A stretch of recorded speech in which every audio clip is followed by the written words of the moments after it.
a world-class modern light tank developed which will be operating in the mountains and the various terrains.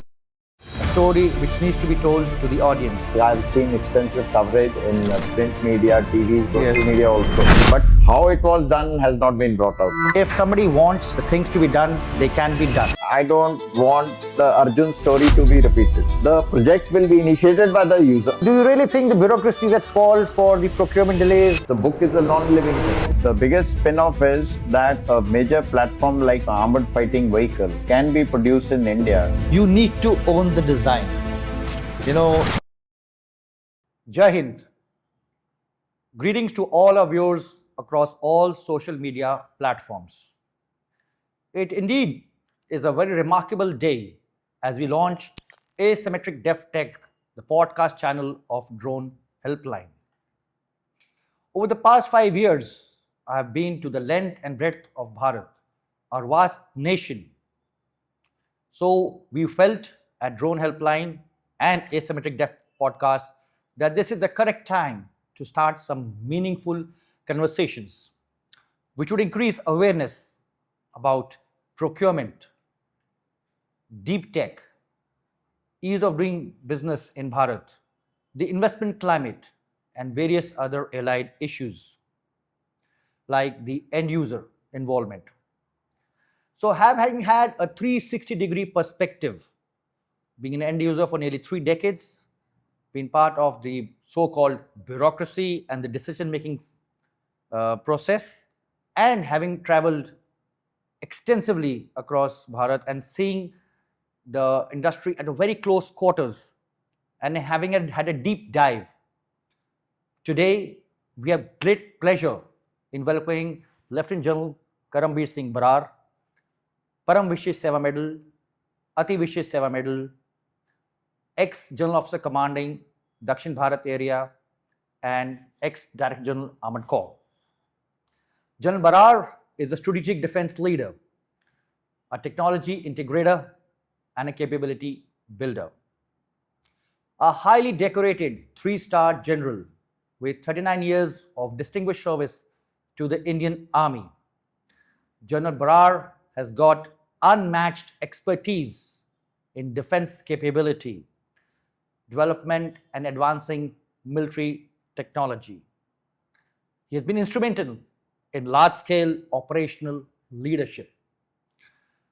General Brar has got deep experience across combat operations, strategic policy, and indigenous defense innovation. A proven leader aligning military requirements with cutting-edge technology. He is a rare combination of operational credibility, technology depth, policy influencing, industry collaboration, and great military insight. Today, we are going to talk of the development of prototype tank Zorawar, which was done in record time, a time of nearly just 2.5 years. A world-class modern light tank developed, which will be operating in the mountains and the various terrain. The success, the lessons, and the collaborative effort of all stakeholders, which include the Director General of Armoured Corps, the DRDO, and the development cum production partner. To tell you more, we have with us General K.S. Brar, now retired, distinguished strategic advisor to IIT Madras Pravartak, which is the technology innovation hub of IIT Madras. So who else to better to speak on light tank? General Brar. It's been a remarkable success story, a story which needs to be told to the audience. So welcome, General Brar. Thank you, Colonel Manik, for the invite and also for your very kind introduction. And please, my compliments to you, Manik Aerospace Drone Helpline, for starting this very important podcast, which is to highlight and increase awareness on the execution, how Atmanirbhar Bharat has to be done. And you're starting with the light tank.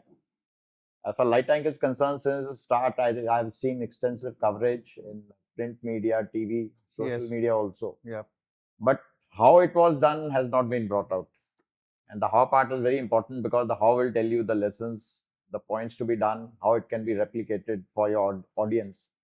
So I think my endeavor here would be to explain the how part to your audience.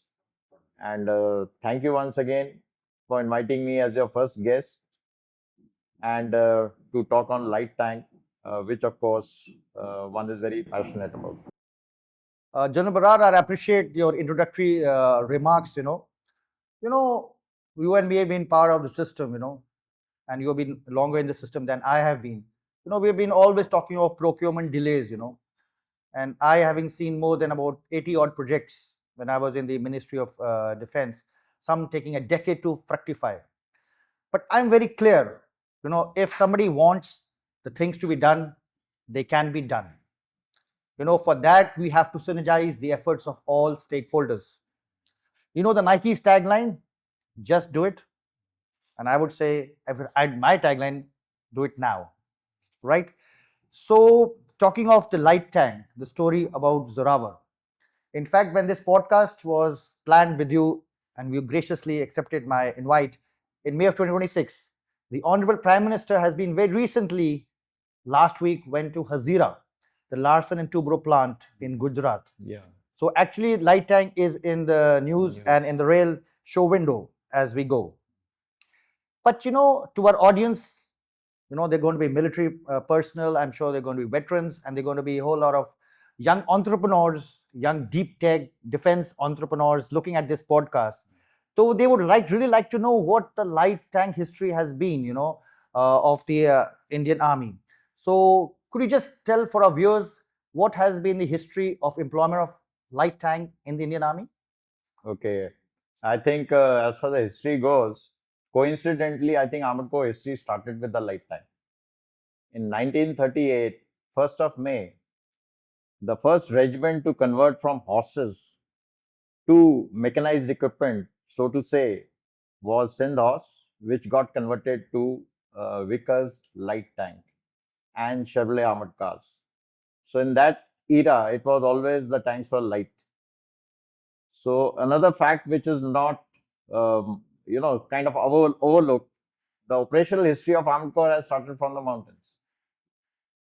You see, if you go back to World War II, 1944, Japanese offensive in Imphal-Kohima axis. Absolutely. It was stopped by the 2 Indian Infantry Division, and it was 254 Indian Tank Brigade, which was part of it, which had Stuart and Grant light tanks.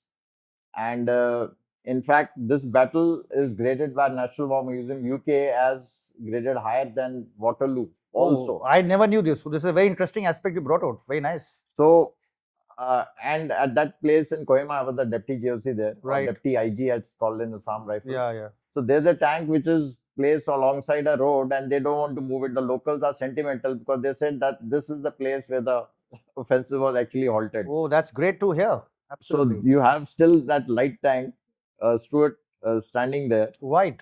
And that is taken as a kind of a symbol where the Japanese offensive was halted. So that is the history. Then later on, 47, 48, I think this is well known that the Stuart light tanks were disassembled and assembled, taken to Jozilla Pass at almost 11,000, 12,000 feet. Absolutely. And at that place, you are aware, the Pak invaders were attacking from Skadu, and they had occupied the Jozilla Pass, and Ladakh would have been cut off. Absolutely. So this action of 7 Light Cavalry, in fact, was a game changer event, and the history would have been different because when the tanks arrived there, the Pakistanis were very surprised. How can tanks be there at that height?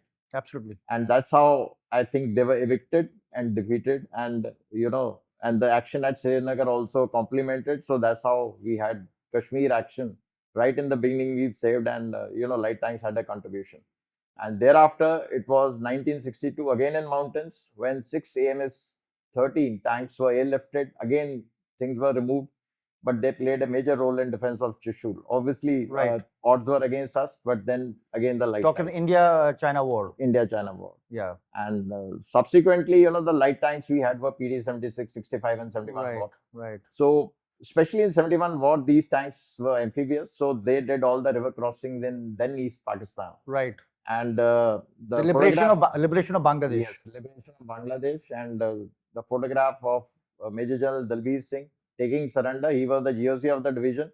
He was from infantry, so he put infantry on top of these amphibious tanks and did the river crossings. Wow, wow. So Wonderful. He was my grandfather. So he used to, in a lighter vein, tell me, "You Armoured Corps guys waste too much time in making bridgeheads." Okay. So, the innovative employment in operations is always there, and we had General Sagat Singh and all doing remarkable action. Yeah. So all this is possible, and India or Indian Army or Indian Armed Corps has a great history of using light tanks innovatively, and that too in very difficult and challenging terrain and mountains. Great. You talked about your grandfather. In fact, PT-76 reminds me of my father, and I'm sure you know that I've done 2 courses in Armored Corps Central School, the Automotive Instructors course in 96 and a Combat Group Commander course in 2009. Okay. So I was commissioned into Quadras, the Service to Air Missile System SAM-6, which is now becomes Bharat's first, MR SAM regiment, and we are celebrating the Golden Jubilee. So PT-76 brings down great memories because the Quadrat, the Spago and all is based on PT-76 system, and my father was the one who got inducted in India in 1977. So after PT-76, I think nothing happened, no project was pursued. So were there any operational reasons for that after PT-76 success story in the 1971 war, no light tank case proceeded? Actually, it was more of kind of a natural course of action because in PT-76 were there, as you said, in 80s, 90s, but because of vintage and obsolescence, they were phased out. Yeah. And at that time, we had T-72s, which are coming in great numbers, Right. and we had T-55s, which were then also phased out, and T-90s came in, and we had that few limited numbers of Arjun tank. Right. So the focus in 80s, 90s continuing was basically toward the western side, and there, the main focus was on heavy and medium battle tanks for the armor action. So the light tank there were some trials, 1 or trials were done. But again, when our northern adversary started putting his mechanized forces in the Tibet region, then we had to do something. So that time we didn't have a light tank. We sent out our T-72s to the mountains, with again great effort. And then some effort was done to reinitiate case for light tank. But specifically in 2016, when General Shivane was the DG Armored Corps, he initiated the effort for the light tank. Yeah. And that time also, I think my association was there with light tank since I was his DGG equipment, wrote the first draft concept paper. Which year was this? We're talking 2016. About? 2016. Okay. So, so in that bringing out things, that effort was done. Right. And it was presented at various forums, as you are aware, for approval of anything new or major to be inducted. Absolutely. There were various views, but long and short of it, it was not exactly approved. And the final, I think, endorsement was that it can be a variant of the future tank, the FRCV, which is a future ready combat vehicle. It can be a variant of FRCV as and when it comes. General Brar, in fact, when this podcast was planned and we were, releasing the teasers, on the LinkedIn, so I was engaging in some conversations with General Shivane, when you were his DDG. In fact, we spoke also. In fact, we've been bumping into each other in a lot of many conclaves in Delhi. And as you know, he's a great strategic thinker. So what he told me was that when you were the DDG under him, the team made a wonderful feasibility study report.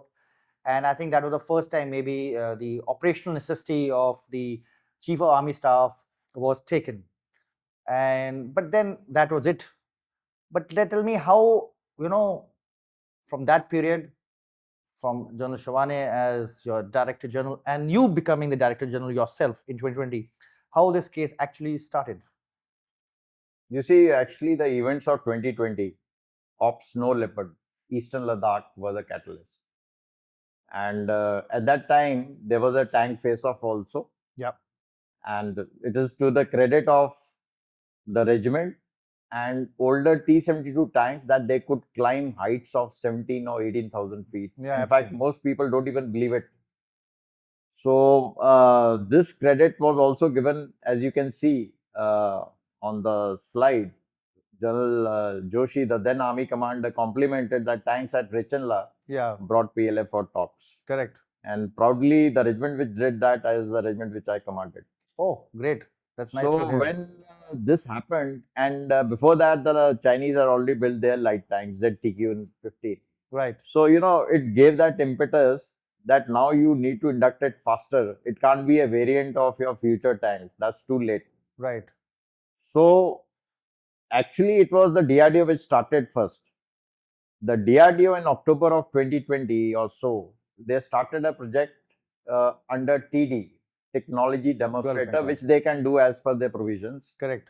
And it was called HATS, High Altitude Tank System. Okay. And they had made their own QRs Right. based on their Qualitative requirements. qualitative requirements, their Yeah. specifications for that tank. Specifications, And, yeah. obviously, they had asked some experts or whatever. So they had started the project in October or so. And around the same time is the time when I came as DG. I became DG Armored Corps in 2020 December. Right. So when I saw what DRDO was doing, I had a different viewpoint. Okay. My viewpoint difference was Right. that I don't want the Arjun story to be repeated. Now, Oh. the Arjun story, just for the audience, Yeah, it is necessary. Arjun tank story. Absolutely. Arjun tank story is the DRDO started the project in 1980s. In a standalone mode? No, there was a collaboration, but they started the project. Right. They made the QRs. The user directive was not involved. No, they made the QRs, sent it to the user. The user then did some modifications, came back to them. They made the first build of Arjun tank. Again, Can you tell me which timeline are we talking about for our viewers? 80s, 90s, early 2000s. So 2 decades. The point is, the initiative was with the DRDO for the project. The initiative of the kiosk was with the DRDO project, with the DRDO for the Arjun tank. So whenever they used to send to the user used to come back with some observations. So this back and forth movement resulted in delay and also a slight mismatch with the QRs and some other things which were there. The point which I want to bring out is, I didn't want the Arjun story to mean, I said it will be the other way around.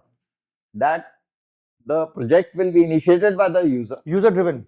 Yes, I have 2 points very clever. The project will be initiated by the user and the specifications will be by the user, so that this back and forth is not there. We will give Right. the specification and give it to DRDO, not that DRDO is then coming back to us, "Hey, what is this, what is this?" Right, right. So that is, I was clear. So the first part, that you have to start the light tank project, and as I said, there was no formal approval by the chief that the Indian Army needs to induct light tank. There was not, so that process had to be started. It's called IPA, in principle approval. Yeah, absolutely. So that process we started in January 20. It took 2-3 months. Though the consensus now was greater to give a IPA than the earlier thing. In principle approval. In principle approval. So there was more traction. But it's still everybody questioned, why do you need a light tank and all that. Correct. So there were a lot of efforts. And during this time, I must highlight General Binder, who was the senior officer at that time as Deputy Chief. And his support really helped that we could. Was he Armoured Corps officer? Yes, General Binder was the Armoured Corps officer. Okay. As Deputy Chief, then he became later an Army commander. Right. But his support, I'm just highlighting because we have to argue our case, so to say. Right. To justify that Indian Army needs to induct light tank and it has to start. So Right. the IPA was granted around March 2021. Right. So that's how you can say, after Yeah. the light tank project, so to say, started, in which we said the ownership of the project is with the user directorate. So I will just recap for our viewers. Now we have talked right from the employment of the light tanks, the historical, from Sindh horse, and we're now, from 1938, we have covered the journey till 2020 December, when General Brar took over as the DG Armored Corps. So now going further, September 2020, the Honorable Raksha Mantri put the dotted line on the Defense Acquisition Procedure 2020, and it was effective from 1st October. And you took over 3 months down the line. So a big change happened, You had Defense Acquisition Procedure 2020 replacing Defense Procurement Procedure 2016. The word procurement was changed to acquisition, right? So I think which is a much stronger word, and probably the intent wise, because I also joined the MOD in the second half of 2021, and it was very evident as to how the procurement files were moving. But I have in the last 5 years been to so many seminars, even as late as about last week. The bureaucracy is faulted for the timelines. So I know it might be slightly controversial, but I think we have to be call a spade, and have to be upright and frank. So, do you really think the bureaucracy is at fault for the procurement delays, especially of big capital ticket projects? So, the word procurement means to buy or to get. And since we didn't have much of Make in India or Atmanirbhar, so we were generally importing. So, in that sense, yes, you have to acquire. Now, acquisition includes, of course, if something is not available, but also that there is the Make in India intent. So, the intent has to be correct. Right. That the intent is that you need to be self-sufficient, self-reliant, and all the conflicts now have more than proven that point. I mean, it's absolutely there to for everybody to see. So, as far as the delays are concerned, who's to blame? You see, all procurement processes are tedious. You go to any country, you go to any corporate also. Any procurement you do. And especially big capital acquisition. Yes, everything is tedious. Nothing happens simply. So that argument is there, but then the efforts have to be put it. But the point is, our acquisition procedure, if it says 6 months, we are not taking 6 months, we are not taking even 1 year, we are taking much more time. So then who's to blame? Not the book which says tedious. The book is a non-living thing. So who's DAP is non-living, huh? So yes, that's breaking news. So 6 months, 1 year is okay, but if you take 6 years, then there is something needs to be corrected. Secondly, the book is a guideline. So is the bureaucracy at fault? I'll coming to that. So I'm saying it is that the book is a guideline. So the initiator, again, I'm coming to this fact of ownership. If the ownership is with the user and he knows how to, so to say, navigate that book, the thing happens. And I can give you example of course, Light Tank we are discussing, but there was a swarm drone project in 2021. Yeah, that's which was done in 25 days. That you talk of the emergency procurement case. EP, but this EP is a separate subject. But I'm just saying, if you said, let's do it. Yeah. The Nike or whatever. So the tagline of Nike. And the first IDEX project which was contracted was again by then Armoured Corps, IMCS. Yes. So if you want to do it, so the delays or whatever are, I will say it's all, everybody's supposed to be monitoring their charter. Correct. And there has to be something to monitor that where are the bottlenecks. And you need, in fact, in my view, the best officers in procurement, because somebody who have knowledge.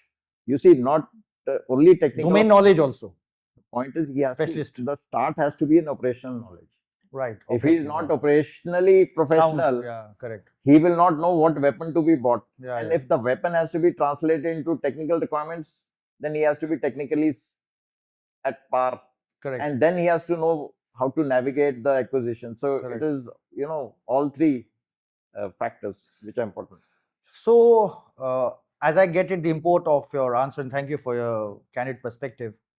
So, do you think that, taking this further, there's need to have a digitalized method of how the case files move, the procurement case files, a turnaround time, because then if a file is getting stuck, because there's too many stakeholders involved in this process. And yes, there are certain observations at various levels in the various wings of the MOD and the other service headquarters, because it's a tri-service consultation. If it affects other arms, I'm talking generally. So do you think that there needs to be a turnaround time, and if a particular stakeholder does not give its comments, it is deemed to have been said okay? And what are your take on a digitalized view of the procurement files moving in the system? You see, you're right. I mean, if you monitor and there is a technical tag to the file moving, and there is a RFID or something which is telling you where the file is, obviously that will increase efficiency. Everybody will be accountable first. So, all these things need to be done. And somebody can have, even not with technology, he can have innovative means. Like I still remember as DDG, since you mentioned, there was if something has to be done by a collective set of stakeholders, one used to make a draft and call everybody and say, please give your comments, instead of writing a letter and he gives a reply in 2 weeks. So you can devise your own methods. How do you speed up things, whether in operations or whether in your projects? So it's entirely. So I think then it should get institutionalized. So you said a very big thing. DAP is non-living. Yes. But you have to stick to DAP because it's a procedure in place. So follow the guidelines and the procedures. The processes cannot be for a very transparent kind of a procurement, that too for a big ticket project, a capital project, of light tank. So when I was doing a lot of research on the light tank and all, I was seeing the Wikipedia. They had mentioned you as the originators of this thing, and I believe the DRDO started the light tank concept with the 36 tons. But during your time and all, I think it was revised to say about 26 tons. 25 tons. So how did that change take place, and what was the thought process? Getting 10 tons, and it's good because in mountains, for with Arjun, the problem was strategic mobility, right? And that's why it didn't maybe take off, and number of armored regiments were not inducted. But now, having seen what's happened in Galwan and strikers moving into mountains, you mentioned about that real classic case, but I was in the mountain striker, and without going into specifics, and that was a great moment. So this shift of 10 tons, and 10 tons is a huge kind of number. How did this happen? You see, it is not a shift. As I told you, that initially there were two things clear. The ownership should be by the user. Yeah. So of course, I think discussed that case. So the IPA was taken, and rest of the process was being now led by the user directly. The second part was the specification. Now, having the Chinese tank was around 36 tons. So they said it should be 36 tons, or in whatever their viewpoint. But what operational advantage does it give? It is only a lighter tank in mountains. Right. So there's no other operational advantage with having 36 tons. Correct. But there were 110 QRs which were all modified, and in fact, this slide which shows that the new DG has changed the mil specs. Okay, it was media. So it came, as you can see, that I have changed all specs and all. So I did modifications to all, but the most major is, let me explain this 36-25. Right. You see, I said 25 tons has to be there because your 25 tons gives you greater operational advantages than many things, especially in mountains. Right. Now, I had also taken the light tank. I had taken the T-72 to Ladakh sector in 1987. Right. And that photograph is, again, I think we can see that. So I had operated, and we had broken the tank, like in Jozilla and other places. I think that disassembling and assembling there was done in 87, 40 years back. And one had done the trial. So one is aware of how things operate in that area. Yeah. So therefore, 25 tons gives you the following advantages. Firstly, the power to weight ratio of this tank is much higher than our adversary tanks. So that was obviously the first take, which is understood. Great. But the greater was that this tank can be strategically lifted from a high airfield like Leh. Right. So that was the second. The third was, with 25 tons, using Archimedes principle, you can make it amphibious. Now, if it is amphibious, then its operational usage increases. So it catered for the mountains and the amphibious both. Amphibious, riverine terrain, or a river. In the built-up terrain in the Western Army. I told you about PT-76. Yeah. Then the fourth advantage is, with a lighter weight, the nominal ground pressure of this tank can be below 0.6 kg per meter cube, by which it means that it is good in riverine terrain and also in run and that area. Right. That was the fourth advantage. And the fifth advantage is that having a lighter tank doesn't make the tank light, because in mountains, especially in the heights at 16, 17,000, there are obviously no tank versus tank battle. It is the tank, this tank has to survive from the drones. Right. or from the aerial targets. For that, there was set of things. So there was a counter UAS system. There's a drone integrated with the tank. Oh, it's drones are integrated with light tank. With that light tank, That's so there's nice a too. box which opens and the drone is goes. There Oh, was very a nice. startup which is in Hyderabad, That's which nice. is making that. Very nice. There's external missile for the standoff range. Then this tank has to be net centric because it is at battlefield situation. So those things were put as they were available. Of course, it is. So upgrades were planned. So So drones are part of this thing. Yes. As part of the SQRs. Part of the SQR, there's a drone to be housed in the light tank. It gives it additional advantage Excellent. of this thing. So so modular armor. Yes. That you can change the weight and this thing. So modular armor was the concept. Second was the bustle autonomy. So model armor, that is when you're operating in the plains. So for that, in the riverine terrain, where you need anti-tank obstacles are there. You need to this thing. Because light tank in any case won't do a tank versus tank, but Correct. It can give you, it can do your river crossing from lightly held areas and things like The that. so-called bridgeheads. So-called bridgeheads. So so the point was that the tank which has to be made Right. has to be on your operational conditions. Absolutely. So riverine terrain, mountain, these don't exist in other areas. So it would be easier for the DRDO to reduce from 36 to 25. Was it easier? No, it is a technical challenge, but the technical challenge was Militarization, that is. no. The point was all this was done because they obviously had a difficulty in changing, but then we collaborated. How difficult was this? It took the SQRs changing took about 3-4 months.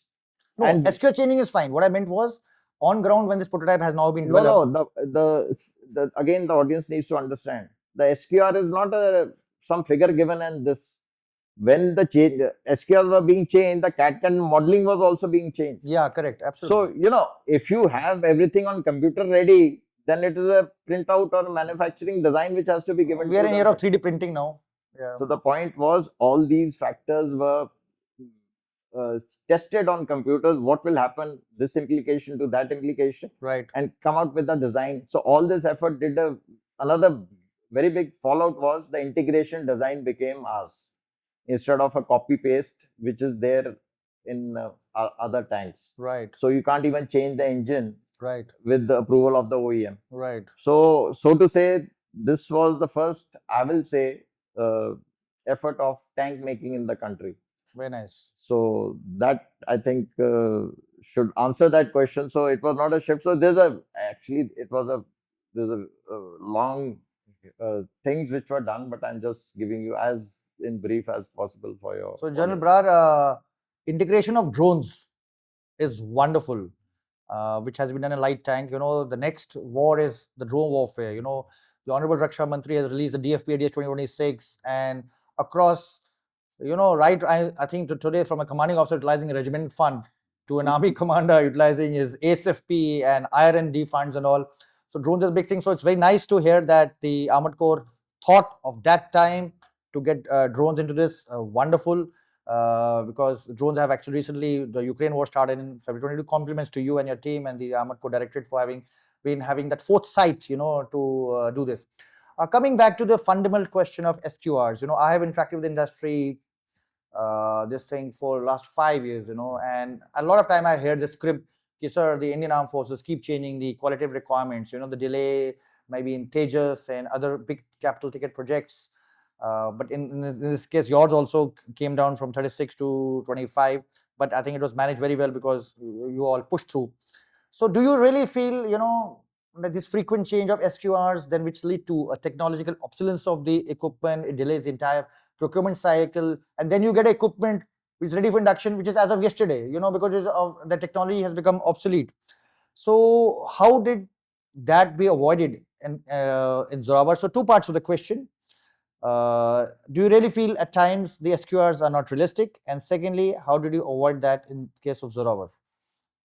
You see, as far as QRs are concerned, as I said, it's not a figure to be given to somebody and then you keep on waiting that he makes it. So if you are giving the QR as a user, then your QR should be coming from your operational knowledge. I can give you two examples in case of. Are they unrealistic in certain cases? No, I will just explain.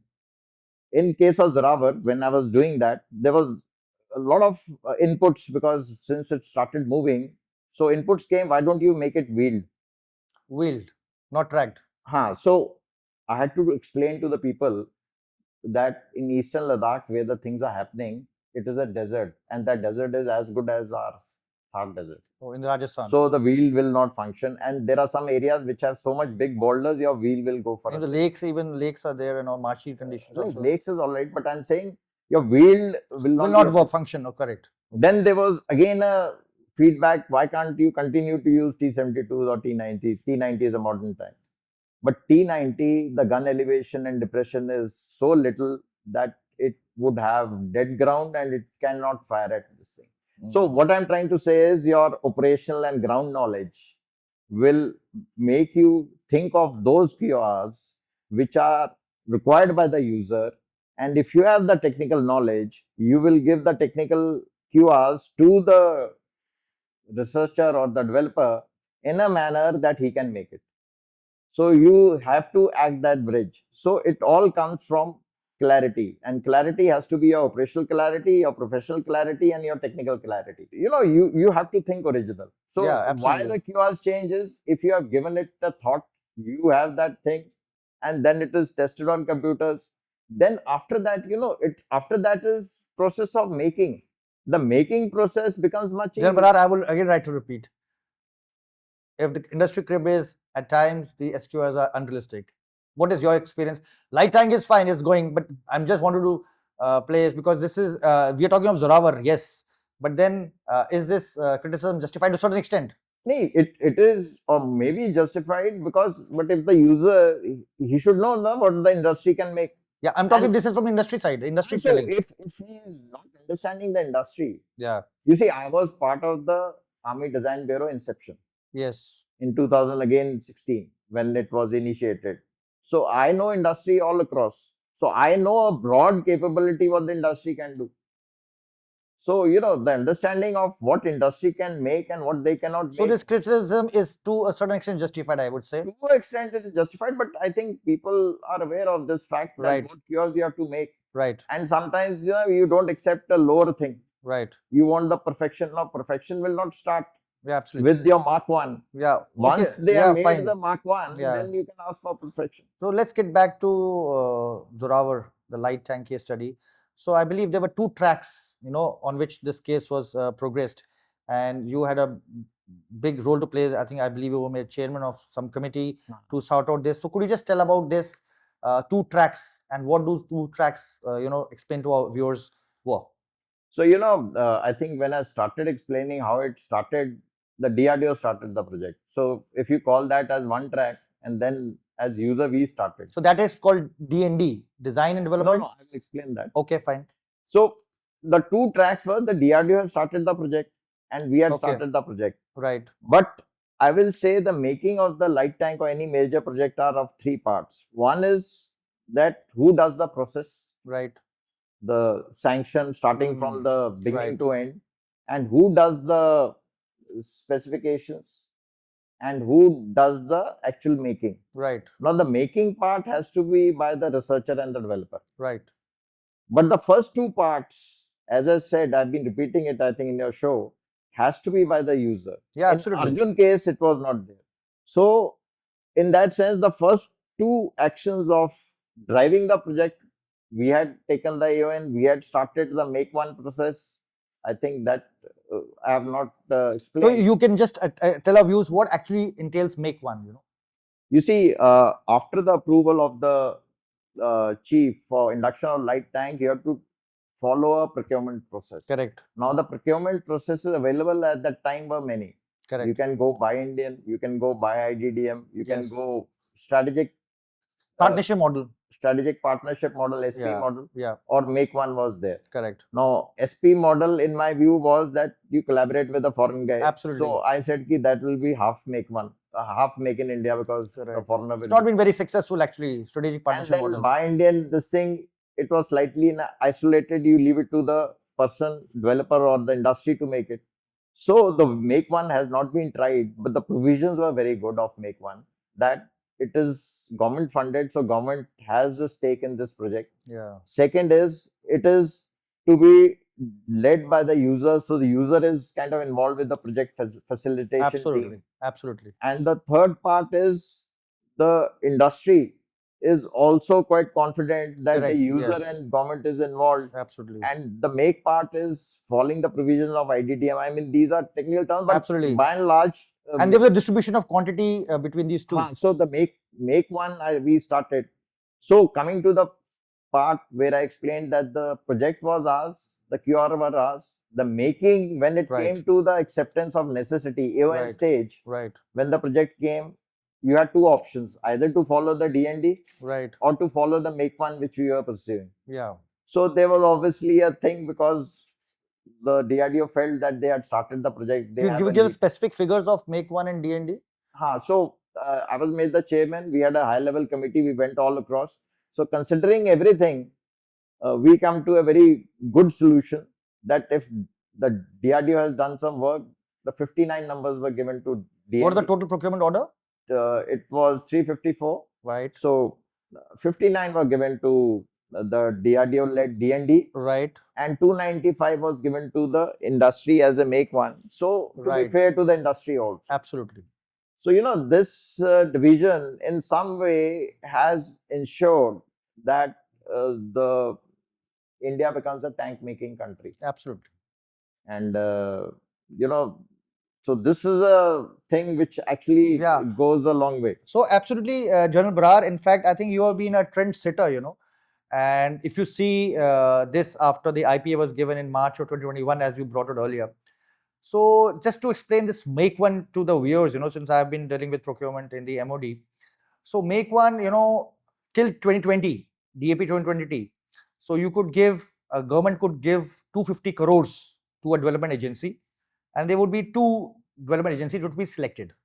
But now in DAP 2026, the draft, 250 crores has gone to 400 crores per development agencies. So that's a big thing. And what General Brar, when he was the Director General, did, having two tracks.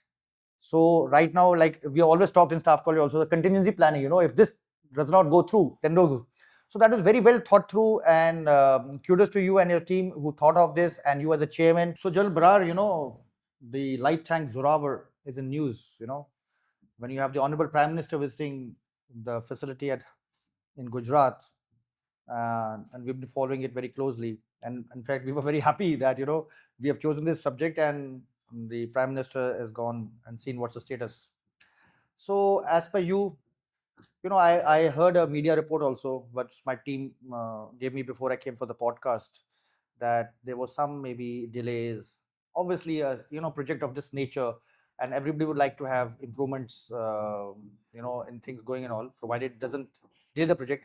So in your view, what's the current status, and of this project as you know it, and what have been the spin-offs? What are the lessons learned?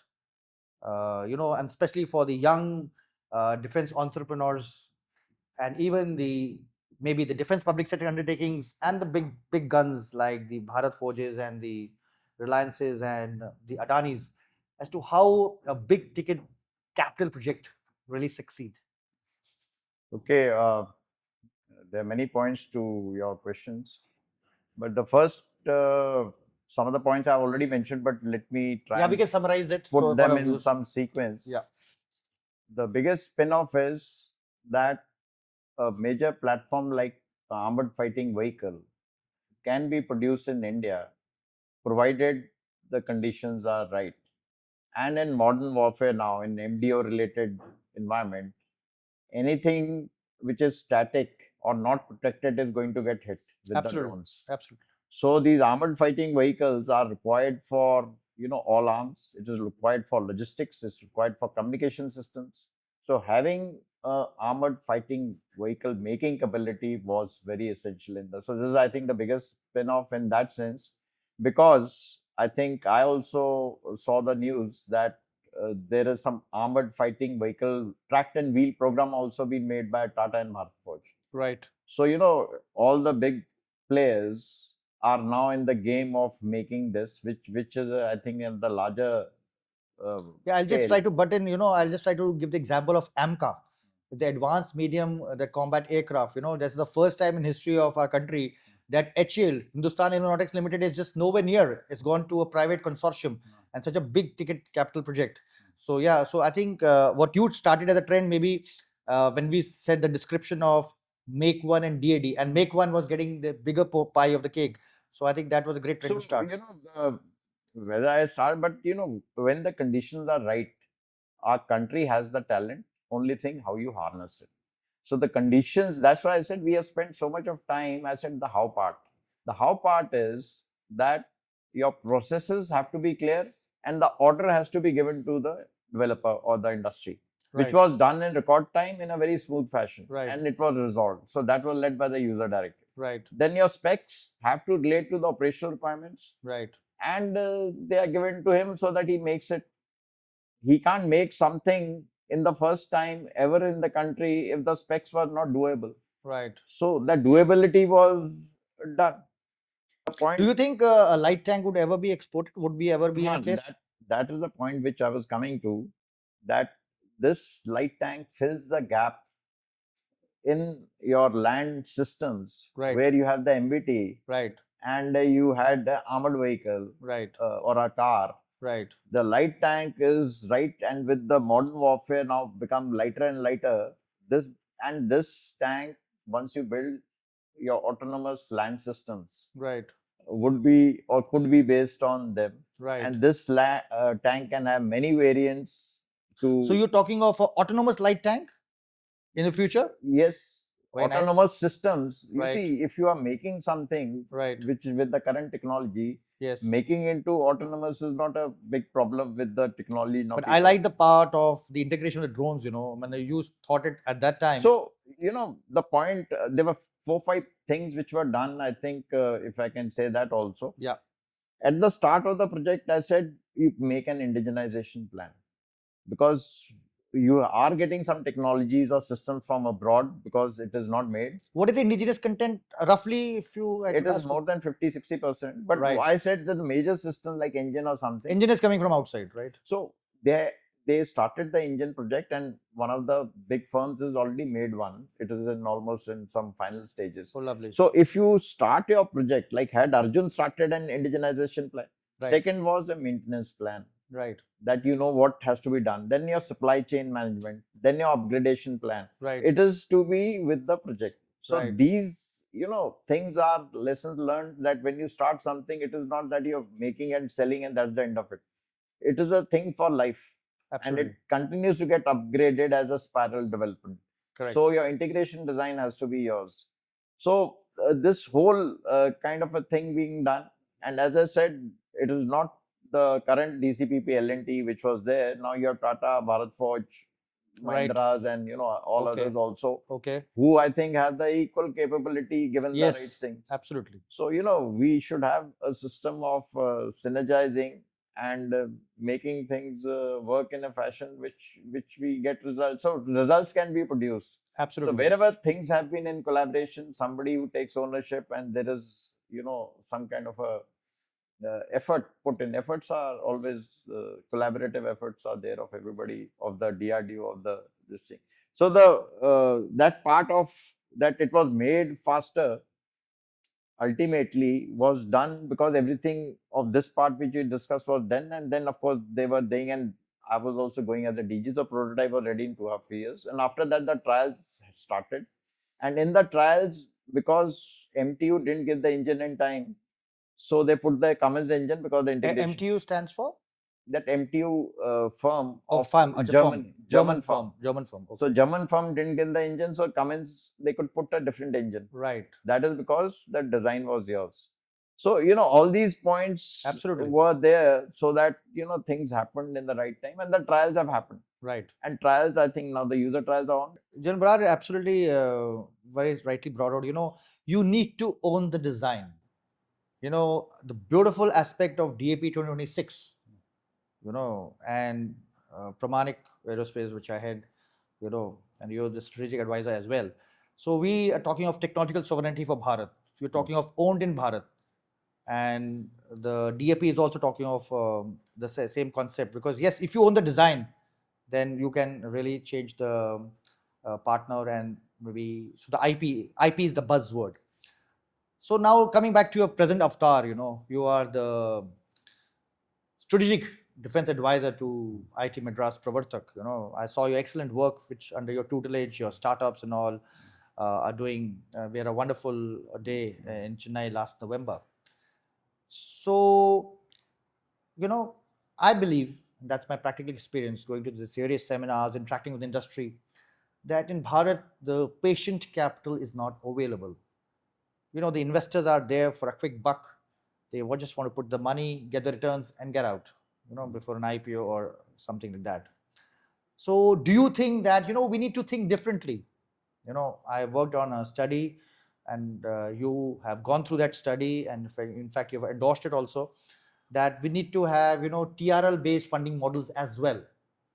And you'd be very happy to know that I gave this idea in the recently demystifying procurement process, and the director of DIO had said that's a good idea, where we have actually compared different countries' models, and if they can do it, even if it calls for maybe changing of the GFR, the Journal Financial Regulation 2070, so be it.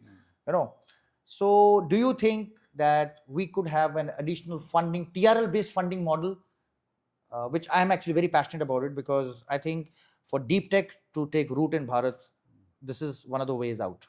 Definitely, absolutely right, that because you need the startups to do well. Yeah. And I mean, that's my view. I'm sure if I can say it, if you need technology, it can only, or it will only come through startups. And if you don't support startups, we'll end up again importing things. Yeah. So therefore, the funding model or the funding to the startup is one of the most important factors for startups to succeed. So this TRL level funding is a very good idea.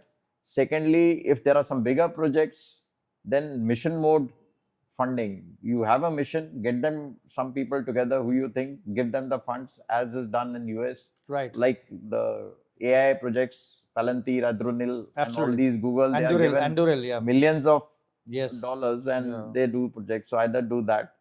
So you see, people have to understand, let's say a bigger thing like a space deep tech is funded by government or otherwise, till the time it succeeds, and if there are failures, they are taken in stride. Absolutely. Why isn't the same attitude for startups? Just because it is a small person and there are too many of them. Absolutely. So if you can't do that, you have to have the same logic, at least, of funding them till their success.